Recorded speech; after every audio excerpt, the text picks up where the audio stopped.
All together हम लोग का वेट लिस्ट में लगभग 28 लाख हम लोग का वेट लिस्ट में नाम था। तो हम लोग जब 20 लाख मकान कंप्लीट करने का बाद जनवरी महीना में आकर के माननीय शिवराज चौहान जी ने हम लोग को 3,80,000 लगभग हम लोग मकान दिलाया और कुछ दिन पहले 3,70,000 फिर भी हम लोग को मकान दिलाया और अभी लगभग 21 लाख का घर का काम कंप्लीट हो गया, बाकी 60 लाख का काम चल रहा है। इसके बाद भी जिसका घर नहीं है, जिसका पक्का घर नहीं है, उनको घर देने के लिए भी भारत सरकार ने बोला है जिसका अभी भी घर नहीं बना है, अभी भी कच्चा घर में है, उन लोग के लिए हम लोग सर्वे किया है और ये सर्वे जो लिस्ट है वो लिस्ट को हम लोग जो ग्राम सभा में प्लेस करेगा। प्लेस करने के बाद बाकी जितना वो निकलेगा अगले दिन मोदी जी का नेतृत्व में आसाम में क्या हिंदुस्तान में जितना कच्चा घर वाला है सभी कच्चा घर वाला को पक्का घर बन जाएगा।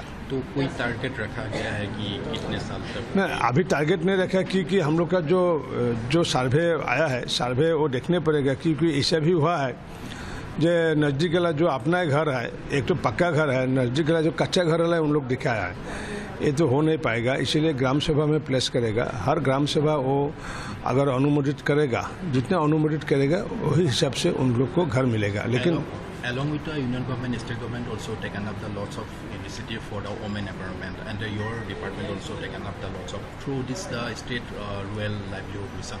तो आपने पहले भी जिक्र किया था, तो कैसे टारगेट रखा हुआ है फॉर वुमेन एम्पावरमेंट? हम लोग माननीय प्रधानमंत्री मोदी जी ने बार बार बोल रहा है कि हिंदुस्तान में 4 जाति है, एक है गरीब जाति, एक है महिला है, एक है किसान है और एक है युवा और युवती है। तो जब तक हम लोग उन लोग को आगे ले नहीं पाएगा तब तक हम लोग देश को आत्मनिर्भर बन नहीं सकेगा। इसलिए माननीय प्रधानमंत्री जी ने क्या है, जितना गरीबों है गरीबों को मकान दिलाया है, जितना गरीबों है कि इलेक्ट्रिसिटी के कनेक्शन दिलाया है, गैस दिलाया है, HBM से उन लोग को शौचालय दिलाया है, JJM से पानी दिलाया व्यवस्था क्या है। जितना गरीब है, जितना औरत है, सभी को बैंक में जाने के लिए जो साहस प्रदान किया है और सिर्फ साहस प्रदान नहीं किया है, बैंक का द्वारा जो डायरेक्ट बेनिफिट ट्रांसफर 64,000 करोड़ का अभी जो ट्रांजेक्शन हुआ है, ये भारी मात्रा में ट्रांजेक्शन है। ट्रांजेक्शन होने के लिए क्या है, जो बीच में जो दलाल लोग रहता है, पहले जो कांग्रेस का ज़माने में क्या होता है, जो रुपया डायरेक्ट आता है, डायरेक्ट आके ऑफिस होकर के जाता है, लेकिन उन लोग का बैंक अकाउंट सिस्टम नहीं था जो बेनिफिशियरी का, इसलिए दलाल लोग ज़्यादा रहता है। लेकिन अभी आसाम में होकर हिंदुस्तान में दलाली कम हो गया है। इनका बात गरीबों का बात महिलाओं के काम कर रहा है। माननीय प्रधानमंत्री जो बोला है जो हर महिला को आत्मनिर्भर बनाना पड़ेगा। ये जो लाखपति दीदी का जो स्कीम है, इधर में आसाम में भी हम लोग ऑलरेडी प्रयास कर रहा है। Already we have more than 8 lakh Lakhpati Didi, but we have the registered number of self-help women more than 40 lakhs, and out of the 40 lakhs we selected 30 lakhs women from the self-help group.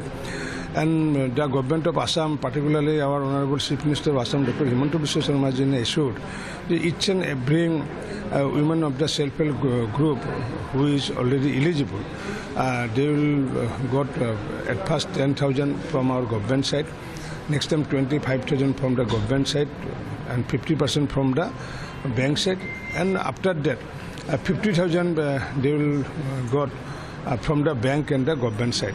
Altogether, more than 85,000 within the 3 years they will got, and after 3 years we expecting more than 30 lakhs to Mahila they will become the Lakpati women.